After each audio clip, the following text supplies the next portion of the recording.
Burton, welcome to Headbanks Australia. It's great to have you on the show, mate. How you been? Dan, I'm wonderful. Thank you very much. And it's good to be speaking with you. All is great. Mate, it's great to have you on, mate. Mate, you started on a solo career. How's the journey been in that part of your career so far? How you enjoying it? I have been enjoying it a lot. It is, the next chapter of my career, and being solo means that everything's on me now. I'm having to do the planning, all the planning, and deciding on the music and what's good, all sorts of things. So the freedom has been fantastic, and the ability to release the music that I feel represents my next chapter is even just rewarding. So to me, the challenges are worthwhile, and I can't wait to have more. Yeah, because I got to listen to your two singles that was released, Anti-Droid and Technical Exorcism. Anti-Droid, showcases more of your growl, which is what you're known for throughout your career. I personally like Technical Exorcism because I love your clean vocals. Yeah, growing up in the 90s, I always loved your clean vocals because I grew up listening to hip hop before I got into metal because new metal at the time it had bands like Korn and Biscuit and that kind of rap had that rap element that I grew Right, up and that's right, when I started to listen to Fear Factory, and you're mainly your vocals. I always thought it was just growl, but when I heard songs like Replica, your clean vocals, and then towards the journey, Resurrection, more of your clean vocals. I always loved your clean vocals because it always, for me, it's like you're telling a story, and it was like it was like a movie or a TV yes. show, a sci-fi TV show when I was growing up, and I was just so captivated. Listen to it when I heard Technical Exorcism, just hearing those inner chords, your vocals, just always get the goosebumps, man. But yeah, and I'm just like, yeah, man, because it kind of made me capsulate to this to what you're trying to write, your lyrics, and it always All right. draws my attention. Yeah, so I've basically just been a fan of your clean vocals. It's how did it Well, started in the early days? Because like I guess that when I transitioned to metal, I always thought it was just growls. Being in the early '90s was a lot of grunge. So yeah, what was the influence on you incorporating the clean vocals into that kind of music? To what you're doing right now, your vocal well, style. like you, I always liked different types of music as well. Before I always liked metal. But when I was growing up with metal, it wasn't growl. It was like Def Leppard and Yeah, Rat and stuff like Iron Maiden and Black Sabbath was like metal, so they were actually singing.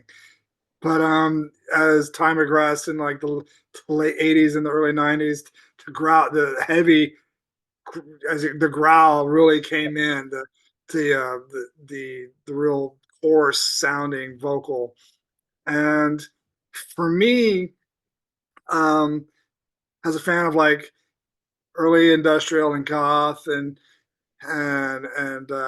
like even new wave, yeah, there was so many killer choruses and so many great singers that as we were as Fear Factory was writing, uh there was things that I wanted to experiment with because that style of vocal didn't really come in till till Fear Factory was like writing a few songs.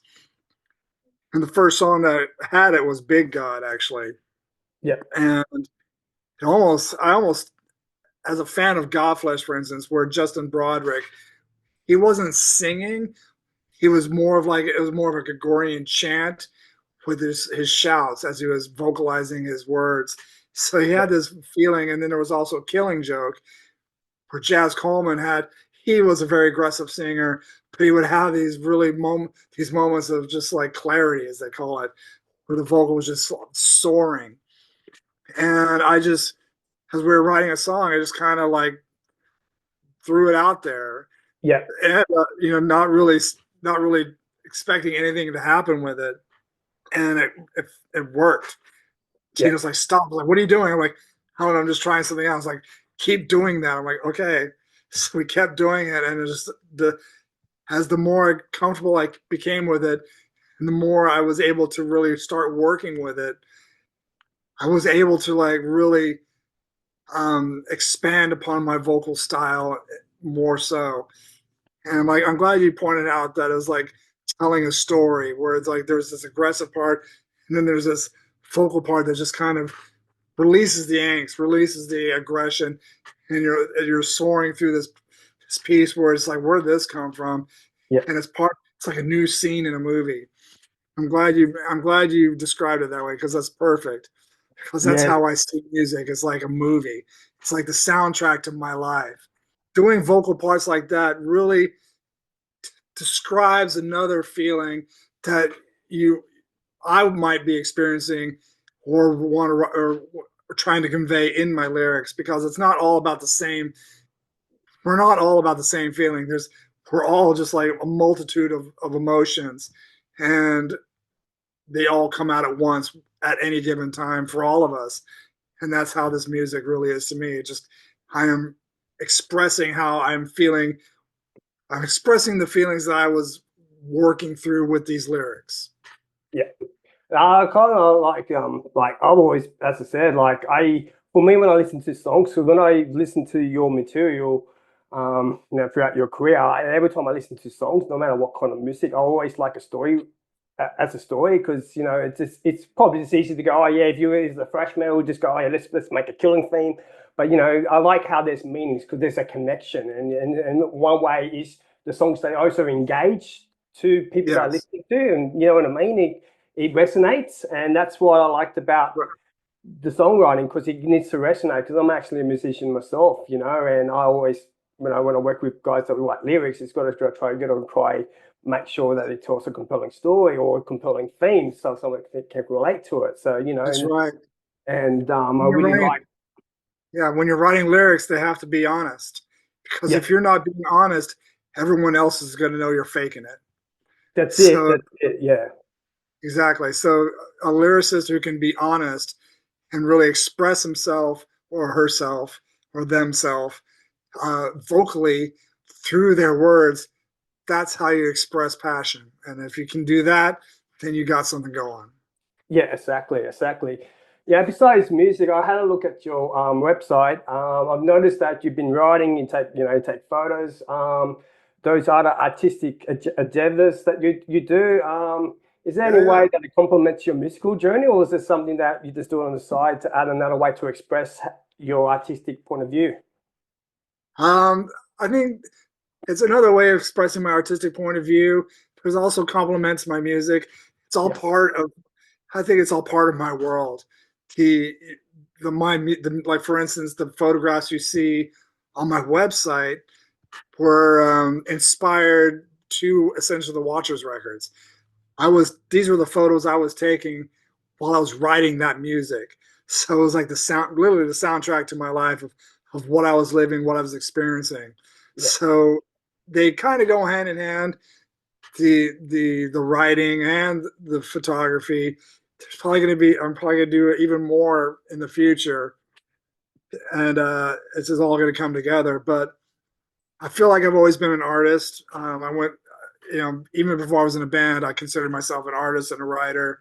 yeah, So I'm going to continue down that road. As an artist, I will never retire. yeah. So if I have the ability to release my passions to people that are interested in seeing it, then I'm going to continue doing that for myself, and because of that, others will be able to enjoy that.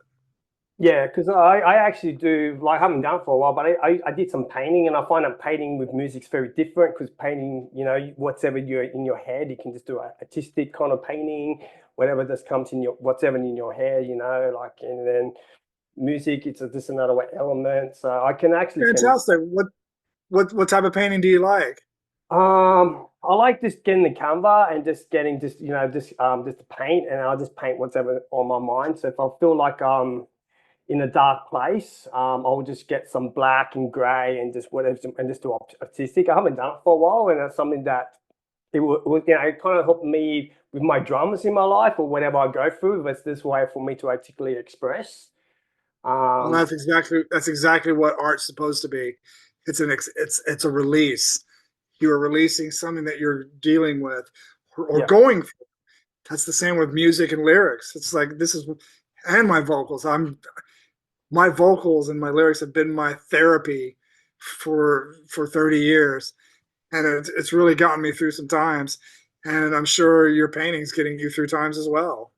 Yeah, yeah. So it's something that I've got to get back to it again because it's just basically just whatever because I don't plan what I want to paint. I just go, okay, this is I just go, this is how I feel, and then it ends up being something like, and it's like, oh yeah, this is art. This is how I feel because most people that do art, they always have to feel like they have to go by certain rules. Like they have to Mhm. go, oh, I have to do this and I have to do that. And I'm like, nah, fuck that. You just go what's in your head. You just go how you feel. Exactly, 100%. That's what you're supposed to do. Don't if you're following rules, then you're confining yourself to rules, and you will never grow that way. Yep. And I also like read books like, it's kind of opposite tip. Oh, I can't even get the words. I can't even pronounce it, man.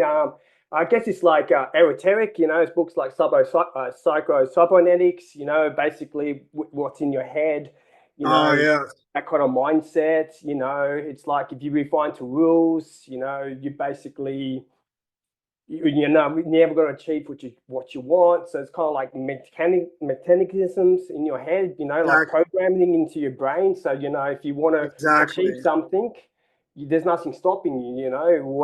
Whatever outside noises you have, you just go, you know what, fuck you all. This is what we got to do. And when it comes to music, art, or whatever you want to achieve, this is the mindset, isn't it?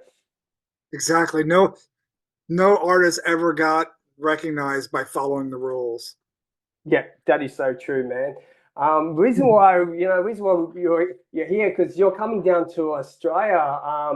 It's going to kick off at 11th of June. This is pretty much your solo um, tour. Yeah. Yeah, it's You've my been solo playing, yeah, debut in Australia for sure.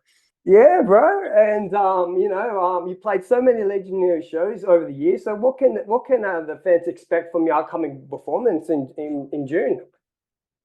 Well, I feel I do have a lot to prove. Yep, You know, embarking on a solo career.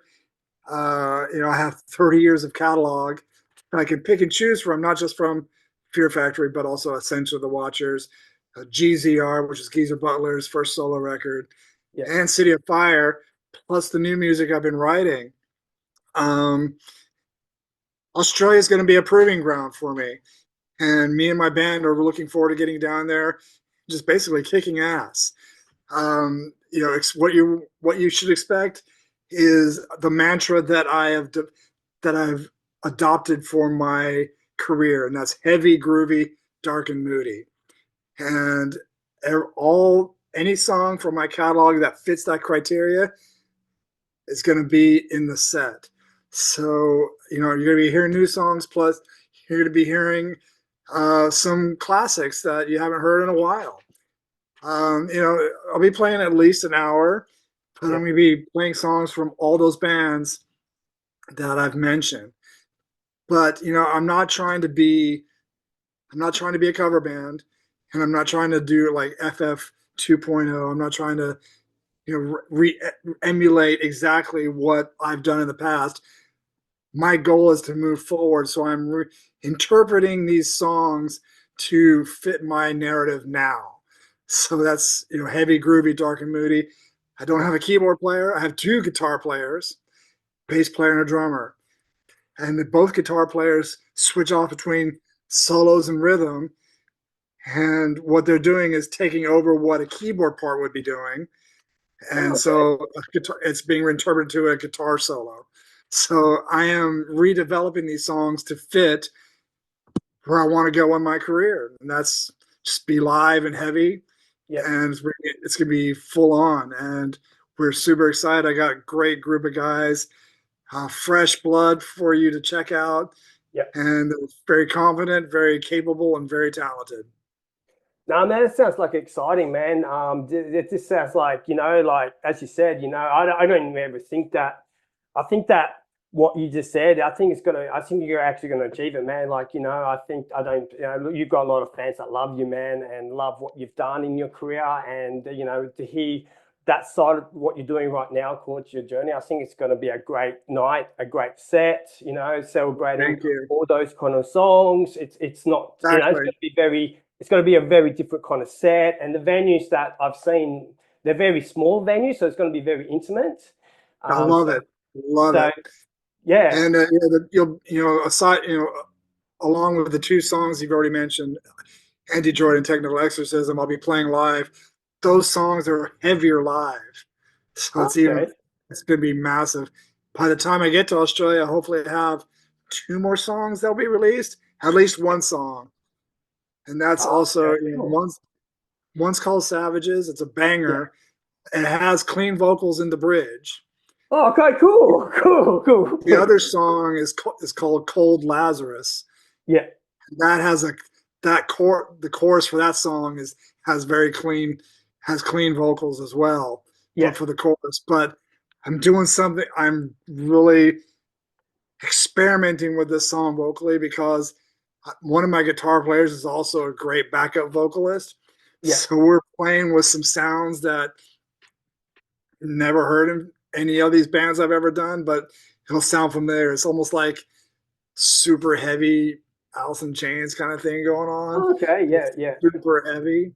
So I don't want to ruin it. We're gonna be Yeah. playing it live, but I can't wait for people to check these songs out live and all the familiar songs that they'll know and love and hear a Yeah. new spin on them. Man, I can't wait to hear those new songs, especially Savage, knowing that, there's going to be a clean bitch in the part. I'm like, oh, hey, cool.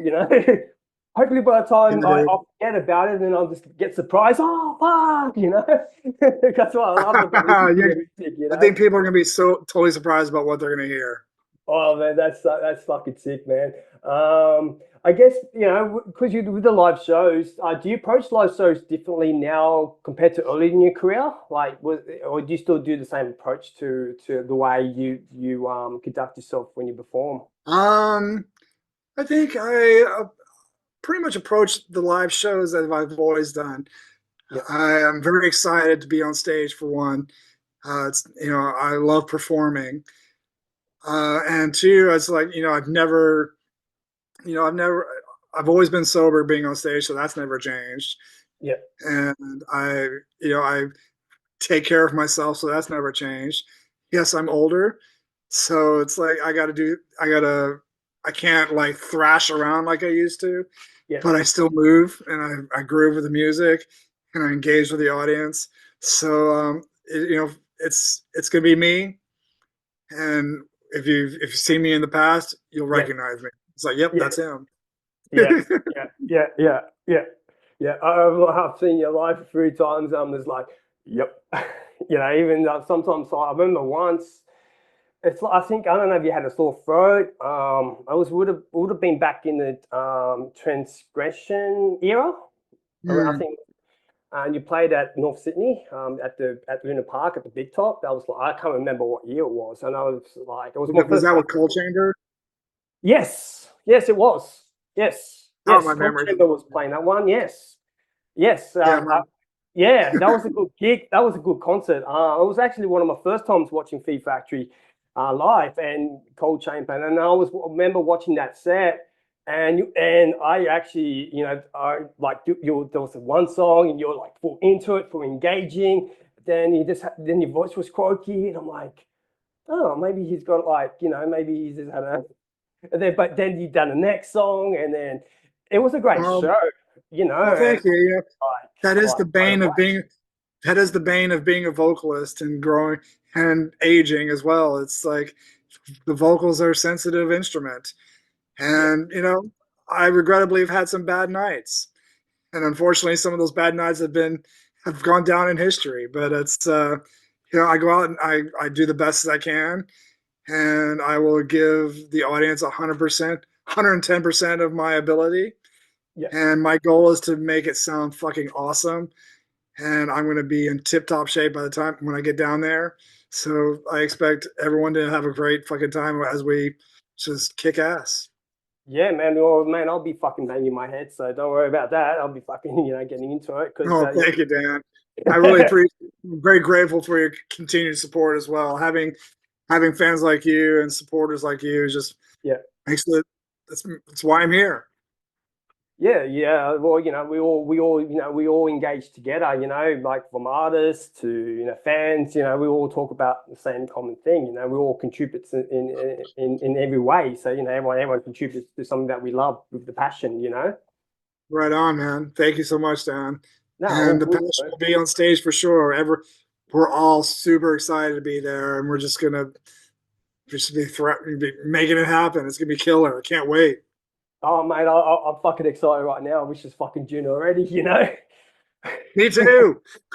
Mate, yeah, like one thing I've noticed on the tour dates, you've got Australia as the first country to do your solo career. So is there a connection to Australia for you personally over the years? Because for you to go to Australia, is there like a personal connection you have with the country or with the fans?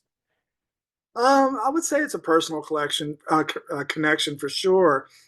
As a child, growing up, as a child, Yeah, Australia was always uh, a place I always wanted to visit. It was an anomaly, so far away from everything else, and everything I always read about Australia is just like, whoa, what is this place? yeah, And as I got older and started watching certain movies, and it's like, wow, that place looks amazing. I'm just learning about it. I got to go, and then having the ability to finally get down there on our first tour, which was '93 down in Australia.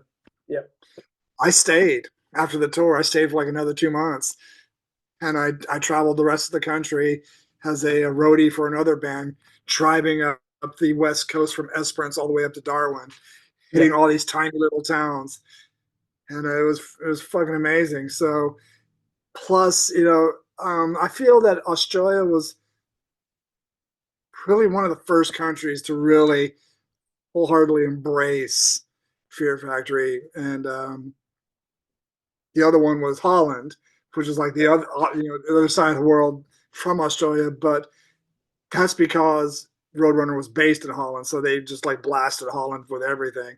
Yeah. But Fear Factory getting down there, I feel like Fear Factory was like really one of the first American bands to really get down there and tour extensively. Our first tour down there was like 11 shows. It was incredible. Well, that's a lot of shows, man. Yeah. And we played a lot of shows. We were in a van for a while on the East Coast. We played like Lismore. We played Oh, like, yeah, it was like, where did that come from? But we played a yeah. lot of places. It was amazing. Did you get to play in Wollongong during those days as well? I didn't get to play Wollongong, unfortunately, but that would have been cool. Where are Yeah. you located?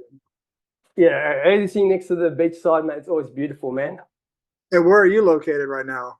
I'm located in west of Sydney in a suburb called Campbelltown. Oh, okay. Basically, We'll be down there on June 13th, Friday the 13th. yeah, mate. Yeah. So it'll probably take me about 30 minutes just on the freeway, back, compared to how it was in the 90s and, living in Sydney, like, it took fucking 1 hour to get somewhere. But now they've made all these fucking motorways. It's easy to get there, but, empties up your pocket because, the government likes to take that off for you, you know what I mean? Government does take a bite. Yeah. So I like, Yes, it oh, does. do I want to get there quicker or do I want to catch public transport? But no, man, no, because but good thing is that I'm actually closer to Wollongong. It only takes me like 20 minutes to get to the outskirts of Wollongong. So I can always, Well, that's good. I get to Well, go to the, I'm looking forward to our paths crossing again soon, my friend. yeah, awesome, bro.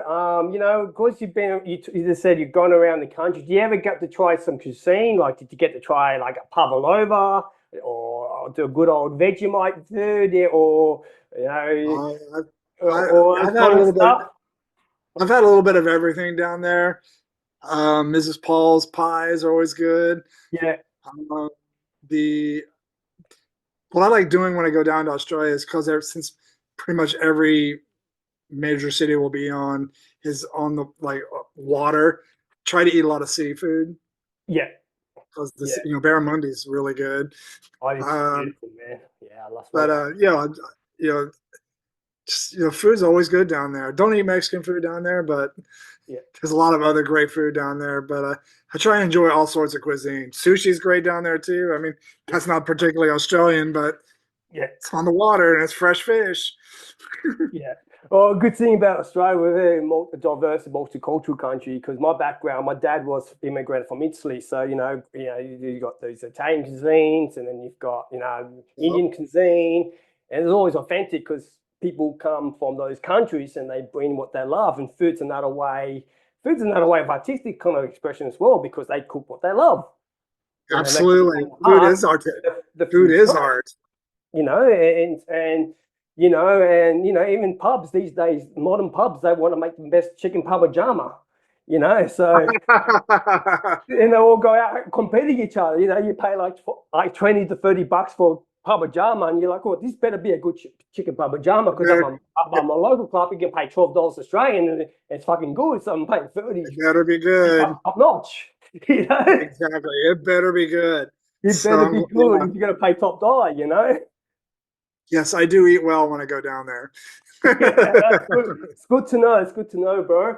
Um, with this give you an idea of Headbangs Australia. We pretty much like to support our local underground bands in Australia just to help them, give them the exposure, promote them through the YouTube platform because we mainly Pacific and YouTube platform. So I guess, do you have any advice for bands that we support and that watch our channel, they're inspired to take their music or their bands to the next level? Do you have any advice or any things that you can tell them if they're really hungry to get to that level? What would you say to people, to bands that got that hunger? Well, the first thing that comes to my mind is that if you're a young person in a band and you want to reach that level of success, you have to be in it 100%. Your conviction has to be 100%. So you have to live and breathe it literally. That's all. That's really what all you want to do. You sacrifice you sacrifice everything to make it happen, especially in this day and age. I mean, yes, they say that social media is important, but that's that's just a small wrinkle of what really has to be done. What really has to be done is write music that is honest and true. Try not to follow rules. Just write songs that resonate with you first of all. And if you like it, someone else is going to like it. Yeah, And the guys that you have written something that you all like, someone else is going to like it. You get out there, you write music, and you just play live as wherever you can. Play live as much as possible. You hone your skills live, and that's where people will see you. If you can pull it off live, if you have a sick live show, that's where people will remember you and want to keep coming back. yeah, that's so true. I performed on stage myself, and you just perform a good show, and you just got all the people that come and watch you. They'll come out and shake your hand. They go, "Oh yeah, that's a great show, man. These guys were sick. These guys were awesome." And Yep. that's what it is. It's what you put on the stage. You can have all these outlets and all that. The stage is what people remember for, and Exactly, so I'm glad that you but said that. exactly because they say, oh, you gotta have social media presence. That's one thing. That's I don't think that's really that important these days unless you're like a major artist. What counts is your live show and the word of mouth that comes from that. Yeah, Because if you put on a six show for people, if you put on a six show for like 20 people, those people are going to tell their friends, and they're going to bring those 20 people will turn into 40 by the time you do another show. They're going to bring their friends. It's like, you got to see this shit. That's how it builds. Just make, play six shows where people remember and want to come back and bring friends. yeah, that is so true. I'm glad that you said that because when I was, with my old band, my band leader said the same thing. It's just like all you need is just to get a couple people, and that's all it needs. That's and you don't have to worry about it. You just go in and just do your craft and you express and you articulate, and it's all about having fun as well. You got to have fun while you're doing it, and you go in 100%. If you're not having fun, it starts becoming a business, and then Well, yeah, it is. it is business, but You can have fun while it's a business, but to be honest, as soon as you make your first dollar, you become a business. You just have to be able to keep the business separate yes. from the fun. So you just got to make sure you're having fun while doing it. Yeah, yeah, exactly, man. I agree with you 100%. Before we wrap it up, man, is there anything you want to share with your fans? Before we wrap it up, is there any message you want to tell your fans that are watching this interview? Yeah, for everyone watching Headbanger Australia, I am an independent artist. I'm still an independent artist. Me and the guys are coming down there on our own without any support. So it would be fantastic if everyone could come out and support an independent art. Like you mentioned that you support, you're a big supporter of underground artists. Yeah. We haven't chosen a local band yet, but we're going to be choosing a local band soon to tour to do these shows with us. So pay attention to that soon. But yeah, come out and support independent artists, and we're going to be performing for you 150%, giving it all, kicking ass, and make you remember us. So you're going to come out, hear some new songs, hear some familiar songs with a new twist, and just come out and join us. We're going to love it. Yeah, and we also put links to the video on the video description. So click on the button, get a ticket. It's a great tour. It's got to be a promising tour. Good venues, very small and intimate. Especially in Sydney at the Marriott Factory Theatre, very small. I'm looking forward to it. Intimate shows are the best. Yeah. Intimate shows are the best. Guys. You don't want to miss out, and I'm looking forward to seeing what other bands are going to be supporting with you as well. So we cannot wait to hear those announcements once it gets closer to the event. And and we want to thank you for your time. Thank you so much for being with Headbangs Australia, mate. And go My kick pleasure. ass when we see in Australia, man, and enjoy the Bell Monday. Thank you, Dan, for your time. I'm grateful for your support, and I look forward to our paths crossing in Sydney, brother.